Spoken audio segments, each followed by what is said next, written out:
Alors, Renaud Joly, vous êtes directeur de l'intelligence artificielle à la Redoute. Eddie Abécassis, vous êtes directeur marketing, sciences et innovation chez l'assureur Swiss Life. Et Eric Alix, vous êtes Chief Data Officer, je ne sais pas traduire ça, par contre groupe La Poste, je sais dire en français. Je vais vous proposer de commencer dans cet ordre et de laisser 5 à 10 minutes, même 10 minutes à chacun d'entre vous pour nous décrire comment vous déployez l'intelligence artificielle dans les métiers de vos 3 entreprises, avec un regard particulier sur ce que cela implique sur les modes de travail et d'organisation. Donc les nouveaux modes de travail au sein de La Poste, Eric Alix. Oui, bonjour à tous. Donc moi, je suis arrivé au sein de La Poste en tant que Chief Data Officer, donc directeur des données en français, il y a 3 ans. Et je suis aussi directeur général d'une filiale de La Poste qui s'appelle ProBIS, qui était une spin-off de l'INRIA du CNRS, spécialiste en intelligence artificielle. Alors je vais vous raconter un peu l'histoire de comment on a conduit notre transformation par la data et par l'IA au sein de La Poste depuis 3 ans. On l'a fait en plusieurs paliers. Le premier consistait à mettre en place nos actifs pour pouvoir bien travailler avec toutes les directions de La Poste. Il y a beaucoup de gens au sein de La Poste, 250 000 personnes, et 5 grosses branches qui font des milliards. Donc il s'agit effectivement en termes d'IA de pouvoir proposer, d'être acteur avec eux de la transformation de la data et de l'IA. Et donc la première année, et pour accentuer un peu les propos qui étaient tout à l'heure tenus par Quant, donc pour la première année, on s'est dit d'abord il nous faut un cadre éthique à l'utilisation de nos données. La Poste, c'est la confiance. Les gens donnent les données, ils doivent avoir confiance pour avoir des services personnalisés, parce que les attentes des consommateurs, c'est bien ça, c'est avoir des services personnalisés, et les données servent à ça. Et donc, on a fait une charte data 2 ans avant le RGPD, qui reprenait des grands engagements vis-à-vis de tous nos partenaires et les consommateurs, les Français, sur un traitement éthique des données. Et ça, on l'a remis à Axel Lemaire, c'était en mai 2016. Voilà. Le deuxième grand actif qu'on devait mettre en place, c'était tout ce qui concernait le big data. Parce qu'en fait, quand vous accélérez les projets qui sont partout dans les branches, il faut leur mettre les dernières des offres de services hyper compétentes. Et dedans, il y a le traitement des données, et on reviendra tout à l'heure sur la partie data science et intelligence artificielle.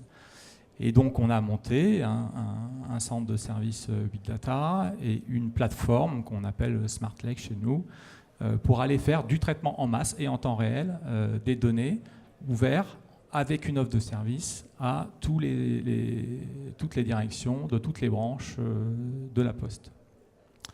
Le troisième actif qu'il fallait poser, c'était une capacité à faire de l'intelligence artificielle. Donc là, on a vu tout à l'heure qu'il y avait beaucoup de talents en Europe et en France, c'est vrai. Et il n'y en a pas qu'à Paris, il y en avait aussi à Grenoble. Et donc nous, on a rencontré une start-up qui s'appelle ProBIS, qui était là depuis 13 ans dans le métier de la data science, bien avant que ce soit un peu à la mode. Et donc nous avons fait l'acquisition de cette société pour se donner d'un centre de compétences qui soit vraiment à l'état de l'art. Et pour avoir des compétences à l'état de l'art, nous, on avait plusieurs convictions. La première était qu'il fallait avoir un volet de R&D significatif, car il y a beaucoup de R&D, il y a beaucoup de brevets, il y a beaucoup de publications qui sortent. Et donc, on voulait garder une grosse partie de R&D. Il nous fallait aussi pouvoir avoir une diversité de sujets qu'on traite pour avoir ces talents dans toutes les disciplines de l'intelligence artificielle. Et donc, on a souhaité conserver cette dimension de service, en fait, pour toutes les entreprises opérées par ProBIS. Et puis, on y a rajouté tous les sujets de La Poste. Voilà.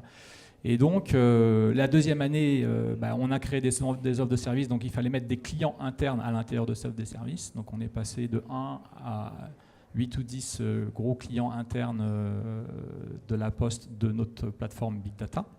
Beaucoup d'ailleurs pour libérer des 8 ou 10 clients internes à La Poste sur combien vous êtes 8 grandes directions. Parce qu'à La Poste, à la fin, c'est 4 métiers. La lettre, le colis. C'est 5 branches. C'est le courrier-colis, C'est l'Express avec Géopost à l'international, un peu un concurrent de DHL, UPS.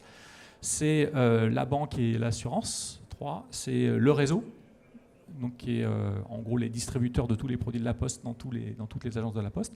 Et puis c'est aussi la branche numérique avec elle-même des services, soit pour opérer la transformation du groupe, soit pour faire de la dématérialisation et l'identité numérique, le courrier numérique, etc.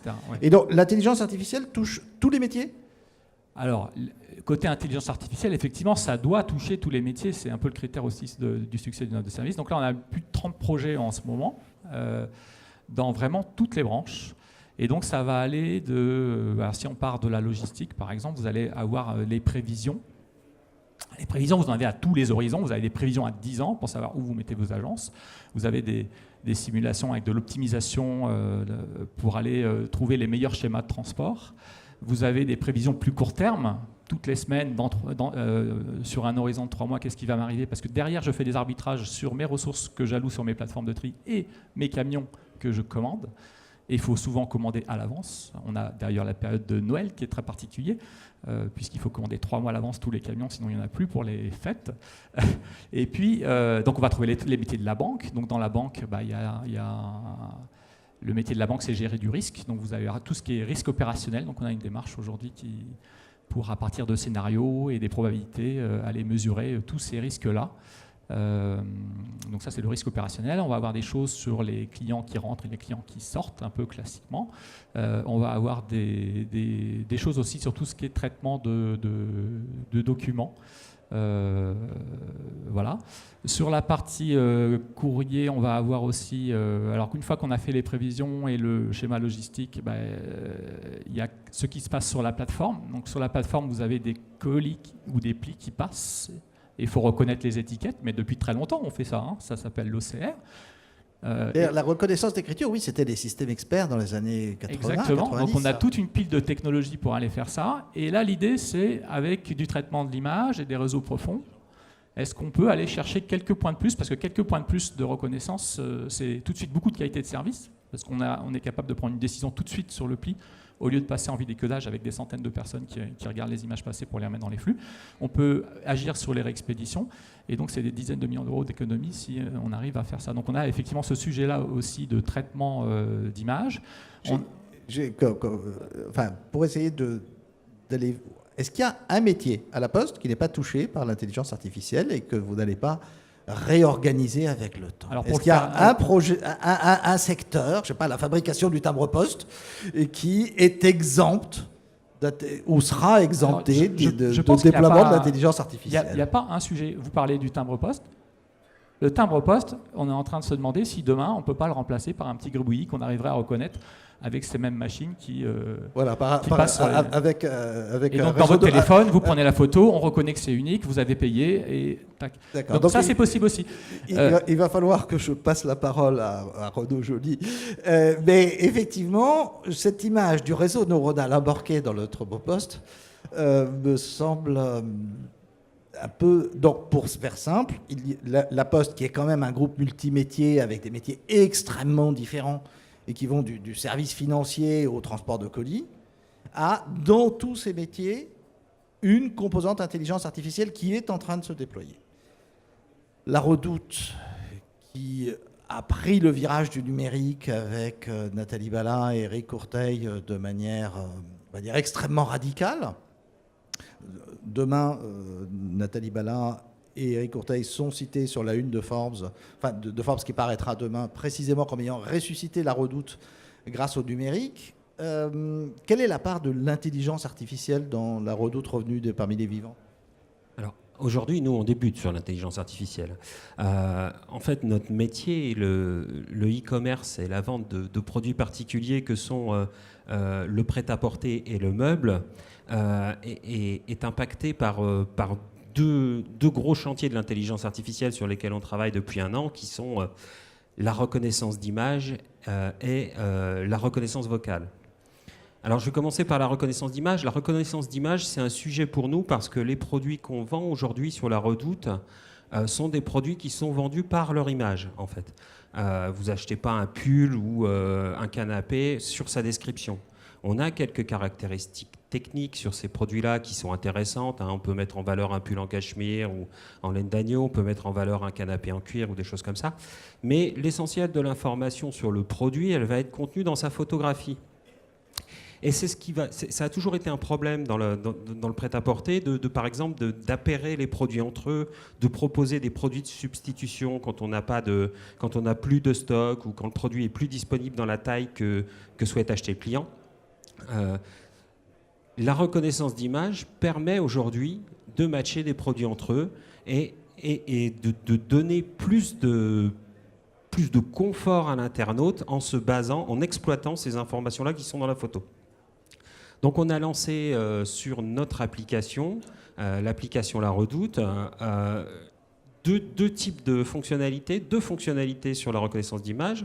Une fonctionnalité qui vous permet, si vous prenez un objet en photo, donc que ce soit du meuble ou du prêt-à-porter, de trouver un produit similaire dans le catalogue La Redoute, c'est-à-dire que, je sais pas, moi, la cliente, elle se promène en ville, elle voit une robe qui lui plaît en vitrine, elle peut la prendre en photo et trouver une robe qui ressemble sur le catalogue de La Redoute. Même cas de figure sur du meuble. Par exemple, vous êtes dans un restaurant ou dans un endroit qui vous plaît, où le mobilier vous intéresse, vous pouvez le prendre en photo et trouver un produit similaire dans le catalogue de La Redoute grâce à l'application. Donc ça, c'est une première fonctionnalité. Et on a aussi intégré cette fonctionnalité de reconnaissance d'image dans la navigation du site. C'est-à-dire que là, on va offrir la possibilité, lorsqu'un client ou une cliente est sur une fiche produit, en cliquant, de trouver les produits qui sont similaires, mais similaires sur la photo. Jusqu'ici, on faisait beaucoup de recommandations produits basées sur des achats groupés, des clients qui ont des comportements similaires. Et là, on va vraiment se baser sur la photographie, le rendu visuel du produit, parce qu'on sait que c'est souvent ce qui décide l'achat. Ça nous offre quand même des possibilités de navigation supplémentaires et ça permet surtout, dans le cas du prêt-à-porter, où la disponibilité est souvent contrainte par les tailles et les couleurs. Souvent, ce qui vous reste, c'est les tailles qui ne se vendent pas trop et puis tout le monde veut acheter du L ou du M. Et parfois, vous arrivez sur une fiche produit et le produit est simplement plus disponible dans la taille que vous souhaitez acheter.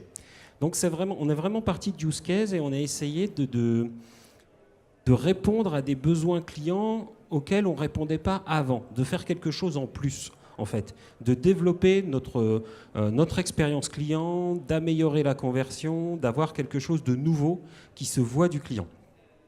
Ensuite, on a travaillé sur le vocal, toujours un sujet qui nous permet vraiment d'être au contact du client et de changer la manière dont on interagit avec le client. Donc sur l'application, on a lancé de la recherche vocale. La recherche vocale, c'est simple. Au lieu d'aller taper des mots-clés du type « je cherche une robe rouge à bretelles », on va simplement parler à son application en disant « je cherche une robe rouge à bretelles ». C'est plus confortable pour le client parce qu'en fait, parler, ça va quand même beaucoup plus vite que d'écrire. Et puis, taper des recherches à 5-6 mots, c'est pas très... Donc, vous serez sur Google Home et vous êtes déjà sur Google Home, peut-être. C'est quand même le vocal. Moi, je parle rarement à mon vélo. Non, mais vous allez pouvoir parler à votre téléphone, ça vous le faites souvent. Et du coup, ensuite, oui, effectivement, on a lancé une application sur Google Home. Donc aujourd'hui, l'application Redoute, elle traite des questions de type FAQ, qui sont les questions qu'on retrouve souvent avant l'achat, qui sont, je sais pas moi, quels sont les modes de paiement que je peux utiliser, est-ce que je peux utiliser des cartes cadeaux, est-ce que vous livrez les produits en express, est-ce que vous montez les meubles, enfin des questions qu'on avait sur la relation client ou qui étaient traitées par la partie FAQ du site e-commerce. Et la FAQ, ça va être une 60aine de pages, il faut faire des recherches, il faut surfer, etc. Tandis qu'avec Google Home, avec l'application vocale, on a juste à poser la question et là, vous allez avoir une réponse directement qui va être vocalisée, qui va vous permettre d'acheter en toute sécurité sur le site. Donc, c'est effectivement un sujet chez nous. Et ensuite, ces sujets-là sont complétés par des sujets qui sont encore en gestation. On travaille sur des questions de type pricing et prévision des ventes. Mais on a vraiment voulu commencer par ce qui se voyait, par ce qui impactait le plus le client. Et Diabécassis. Même cause, même punition, même question, et juste le temps pour la régie d'ouvrir votre micro, ne lui faites rien, je suis sûr que ça marchera très bien. Essayez. Ouais. Voilà. C'est bon. Alors, comment est-ce que... peut-être un mot sur les métiers de Swiss Life et, par la même occasion, comment l'intelligence artificielle s'y déploie, comment vous déployez de nouveaux modes de travail et d'organisation. Bien, bonjour. Donc, Swiss Life, c'est un établissement d'assurance en France, une compagnie qui compte à peu près 1 300 000 clients sur différents métiers, l'assurance vie et la retraite, la santé et la prévoyance et le dommage. Alors déjà, non, je voudrais dire qu'on ne vend pas les données de nos clients, donc on est privacy by design, hein, ça va de soi, mais c'était intéressant de le dire après l'intervention précédente. Je vais vous raconter un petit peu l'histoire de l'intelligence artificielle, comment on a progressé en fait sur ces sujets-là et quelles sont les dernières initiatives en la matière. Ça fait 3 ans qu'on a créé l'entité Data Science chez Swiss Life et on a commencé de façon assez traditionnelle en mettant en place des algorithmes de machine learning pour améliorer nos scores de connaissances clients. Pour nous, il est important, avec 1 300 000 clients, d'être pertinent dans la façon dont on va adresser nos clients et leur proposer de nouvelles solutions d'assurance, les solliciter ou ne pas les solliciter. Et donc les premiers cas d'usage que l'on a mis en place, ça a été des scores d'appétence sur les contrats d'assurance vie, de retraite, de prévoyance. Et on a développé aussi des scores d'anti-churn et d'anti-fraude. Donc on a mis en place toute une batterie de scores. Ensuite, on s'est rendu compte que le langage et ce que disaient nos clients, les données non structurées, étaient peu utilisées dans nos scores. Donc on est allé un petit peu plus loin et on s'est intéressé à l'analyse sémantique. On est en cours actuellement sur l'analyse de ce que nous disent les clients lorsqu'ils nous envoient des mails, lorsqu'ils nous parlent au téléphone, et tout ça toujours dans un but d'augmenter la connaissance client et d'être plus pertinent dans les réponses qui sont apportées et dans les solutions qui sont offertes derrière. On a donc mis en place ces scores et s'est posé la question de dire, à partir du moment où on a des interactions entrantes qui sont relativement simples avec les clients, est-il possible d'automatiser via une relation, via des bots, la relation de premier niveau lorsqu'un client nous pose des questions au téléphone ou par mail? Et ensuite, on s'est demandé jusqu'à quel endroit on pouvait positionner le curseur en matière de conseils via des bots, puisqu'on se rend bien compte que dans l'absolu, toute la relation client pourrait être automatisée. On a des initiatives aujourd'hui sur le marché de robots advisors qui donnent des conseils assez pointus en matière de conseils financiers. Et notre volonté, notre positionnement, ça a été de dire: réservons la relation entre le bot et le client à des interactions de premier niveau. Donc aujourd'hui, on est en train de travailler sur des solutions qui répondent à des questions relativement simples, mais en langage naturel. Les questions pouvant être ai-je été remboursé de ma dernière visite chez le dentiste? Combien ai-je sur mon contrat d'assurance vie? Ça, c'est des questions qui peuvent être répondues de façon simple. Donc on met l'intelligence artificielle au service des clients potentiellement pour répondre à ces questions. Mais on est allé plus loin et nous sommes un établissement à réseau. Nous avons 800 commerciaux aujourd'hui qui ont une vraie valeur ajoutée dans la connaissance des clients et dans le conseil qui est apporté.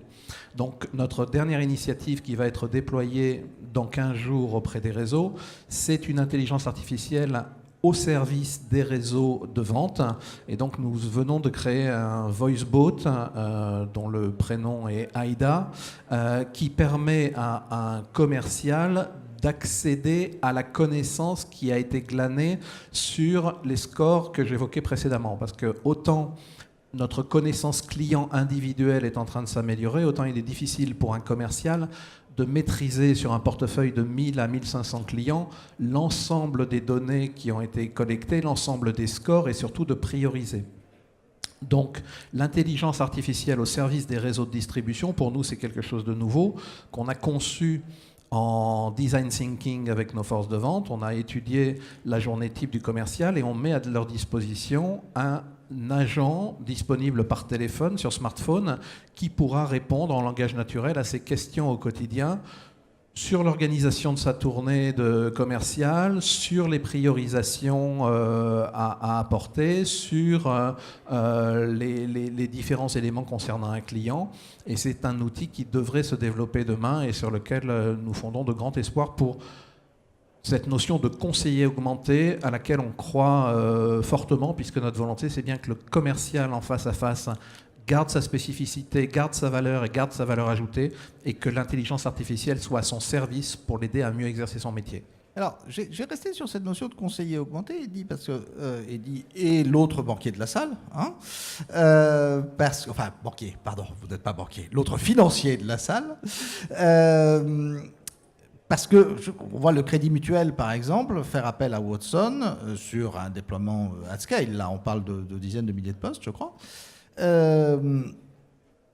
Pour essentiellement donner des priorités aux emails, mais ça va au-delà du traitement d'emails, et c'est toujours cette idée de conseiller augmenté. C'est-à-dire, est-ce que même on peut peut-être formuler la question de manière plus générale, est-ce que dans la relation client, on va aller au-delà du chatbot vers cette notion de conseiller de clientèle augmenté, et ça commence dans la finance? C'est une question que vous venez de m'inspirer, Eddy, donc elle n'est pas particulièrement préparée, mais vous avez quand même le droit de la prendre. Eric. Donc ces solutions américaines sont très très chères pour du traitement email, par exemple. Donc effectivement, les entreprises peuvent réfléchir à cela. Après, effectivement, nous, ce qu'on voit, c'est d'abord comment on fait une réponse 24/24, 7 jours sur 7, quoi. Parce que le consommateur, il demande ça. Et ça, on peut pas. C'est trop compliqué de mettre beaucoup de gens derrière un site web, derrière des applications, pour aller assurer cette plage horaire. Donc c'est vrai qu'on est d'abord dans le traitement de premier niveau. Il faut faire attention, à mon sens, de ne pas détruire la relation qu'il y a entre les employés d'une boîte et leurs clients. Donc on est plutôt à essayer effectivement d'augmenter cette relation-là, mais pas de prendre la place. Donc moi je crois assez peu aux automatisations full de ce type de robot advisor, des choses comme ça. Par contre, c'est vrai que on peut donner des services avec des bots pour les clients, mais aussi, on peut aussi donner des services avec des bots pour des conseillers de clientèle.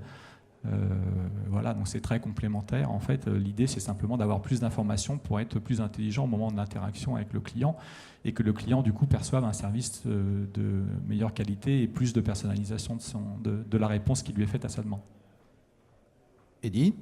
Oui, notre conviction, c'est réellement ça, c'est qu'il existe toute une batterie de services qui peuvent être apportés par de l'automatisation, mais l'essence de notre métier, c'est la relation de nos commerciaux avec les clients. Et pour cela, il faut que l'on facilite le travail de nos commerciaux et qu'on leur apporte toute la connaissance qui peut être obtenue aujourd'hui par la data science, les scores et différents éléments de priorisation. Et que le travail du commercial est un travail assez compliqué, et donc il va falloir apprendre à optimiser la journée, à leur apporter les conseils le moment venu. Sur le conseil financier, par exemple, puisqu'on est un grand acteur en assurance vie, le fait de pouvoir conseiller de façon proactive un client lorsqu'on a un portefeuille de 1000 clients, c'est assez compliqué sans avoir des outils adaptés qui permettent de donner des alertes, de pouvoir connaître l'appétence du client sur certains supports d'investissement, et donc faire tout ça de tête, demain c'est très compliqué, et il est très important pour nous non pas d'apporter directement la réponse au client en déshumanisant le rapport à Swiss Life, mais bien en apportant cette connaissance à nos commerciaux pour leur donner les priorités et leur donner un guide d'entretien finalement préparé pour aller rencontrer leurs clients et pour être pertinent face à leurs clients. Renaud, vous n'avez pas vraiment de réseau, mais vous commencez à ouvrir des boutiques. Est-ce que vous portez, si je m'abuse, est-ce que vous portez ce genre de réflexion ? Alors, pour l'instant, sur le côté magasin, on est sur un peu plus d'une dizaine de boutiques qui ont vocation à être plutôt des showrooms. Qui supporteront aussi des événements avec des blogueurs, des influenceurs. C'est le domaine de la mode c'est un peu plus fun et un peu plus événementiel. On réfléchit, nous, sur la partie, on va dire, plutôt avec la relation client, parce qu'on a souvent nos clients au téléphone. Et en fait, les sujets qui nous intéressent, c'est effectivement d'upgrader le rôle du conseiller par rapport à un robot qui ne ferait, lui, que de la préqualification, des choses qu'on peut automatiser facilement. Mais de garder un conseiller lorsqu'on a vraiment besoin de montrer face à un client fidèle, etc., du service et le fait qu'on s'occupe de lui, qu'on fait attention à lui, qu'on l'écoute, on gardera des conseillers. Alors, si on en vient au talent, on va repartir de la Poste, puisque vous avez eu une politique carrément d'acquisition. Vous êtes allé de Probase, c'était, comme son nom l'indique, à l'origine du bayésien, et vous avez essayé de marier la carpe et le lapin, le bayésien et l'auto-apprenant, en gardant finalement comme... Enfin, à ce que j'ai compris, une stratégie un peu particulière, puisque vous n'avez pas intégré Probase à la Poste, et Probase garde des clients différents. La Poste, c'est quoi, 30% du chiffre d'affaires de Ouais, Probase? c'est ça. On essaye de développer Probase en tant que spécialiste de l'intelligence artificielle, avec un équilibre sur 3 piliers. Un pilier R&D, parce que sans R&D, on n'arrive pas à tenir l'état de l'art longtemps. Donc, vous avez un nombre exponentiel de brevets, un nombre exponentiel de publications aujourd'hui sur tout ce qui est intelligence artificielle. Et si vous voulez suivre tout ça sur plusieurs domaines, il faut une taille critique, et il faut avoir des relations avec les académiques, et il faut avoir des gens qui vous amènent cet état de l'art, quoi. Donc, garder de la R&D forte. Deuxième chose, c'est il faut de la diversité aussi des cas, donc il faut en avoir beaucoup. Donc là aussi, il y a une taille critique pour pouvoir garder cette promesse d'une publication qui sort aujourd'hui. Dans 6 mois, je sais l'opérationnaliser sur un projet. Ça, c'est dur à faire. Il y a une taille critique à faire, et c'est pour ça qu'on est passé de Probase, qui était déjà, au-delà du bayésien, qui était déjà sur le deep learning et sur les techniques traditionnelles et l'optimisation. C'est juste que comme vous n'avez pas encore changé le nom, il fallait que je la fasse. Donc aujourd'hui, on est passé de 25 data scientists à 55, et on va vers 80, et on ira vers 100, parce qu'on sait que cette taille critique, elle est importante pour rester compétitif dans une multitude de disciplines. Les disciplines, c'est tout ce qui est effectivement technique shallow learning, donc tout ce qui est technique qu'on voit souvent, ensembliste, bayésienne, etc. Vous avez de l'optimisation, qui est une discipline un peu à part, quand il faut traiter des grosses combinatoires en approchant une solution. Vous avez du langage, qui est aussi une discipline à part, et du traitement de l'image. Donc à chaque fois, on a des équipes qui sont spécialisées, qui peuvent faire un peu plusieurs domaines, mais qui sont spécialisées. Et donc, il faut arriver à nourrir toutes ces équipes, et donc à avoir cette taille critique. Et je pense que les entreprises qui aujourd'hui se demandent comment elles doivent, créer leurs compétences, doivent aussi raisonner comme ça, en disant quels sont mes partenaires clés qui vont m'aider à faire ma progression, et comment je vais marier ces différentes disciplines pour pouvoir solutionner mes use cases. Eddy, de votre côté, comment avez-vous affronté la problématique du recrutement de talent? Alors, nous avons constitué une équipe de 4 personnes aujourd'hui autour de la data science. Donc les talents sont en effet difficiles à obtenir, mais on en a quelques-uns, ils sont dans la salle, donc je ne vous dirai pas où ils sont. Ils sont très bons. Levez le bras. Avec 4 personnes, il est évident qu'on n'a pas la capacité d'adresser tous les sujets que je viens d'évoquer. Donc il y a 2 initiatives qui ont été mises en place chez Swiss Life. Une première à l'initiative de la responsable de l'entité Data Science, c'est de créer une communauté de data champions à l'intérieur de l'entreprise qui rassemble toutes les personnes qui travaillent sur la data. Historiquement, une compagnie d'assurance, c'est une compagnie qui travaille sur la data. On fait des scores, on fait du risque, de l'analyse de risque. Et donc, cette communauté se réunit... Vous êtes en train de me dire que l'actuaire, c'est l'ancêtre du data scientist? Ouais, oui. Non, en tout cas, le métier d'actuariat intègre bien sûr la data science aujourd'hui. Et les actuaires font partie de la communauté des data champions. Et cette communauté est vertueuse ambitieuse en ce sens qu'elle s'interroge justement sur les nouvelles techniques, sur les nouveaux use cases qui peuvent être apportés et sur les transformations des métiers de l'assurance. Et donc cette communauté offre une force de frappe complémentaire. Et je terminerai en disant que malgré ça, on doit aller chercher des ressources à l'extérieur. Donc on fait travailler des cabinets spécialisés en data science qui viennent en régie chez nous. Je le disais sous forme de boutade en introduction, mais les données de nos clients sont sensibles. Donc on ne sort pas les données de nos clients. Les cabinets en data science viennent travailler chez nous sur nos plateformes et n'ont pas le droit de sortir les données, bien entendu. Et surtout, ce qui est important, c'est qu'on est dans une logique de montée en compétence de nos collaborateurs. Donc ça veut dire qu'il n'est pas question pour nous de travailler avec un cabinet qui nous demanderait de lui donner les datas de nos clients, même anonymisés, pour nous restituer un score ou une valeur, mais plutôt de faire venir ces cabinets pour les faire travailler avec nos équipes, pour que nos équipes montent en compétences, en apprentissage et internalisent le savoir-faire. Renaud Joly. Sur la question, quand on ne peut pas, enfin on peut dire qu'on ne peut pas acheter une SS2I avec des unités de recherche.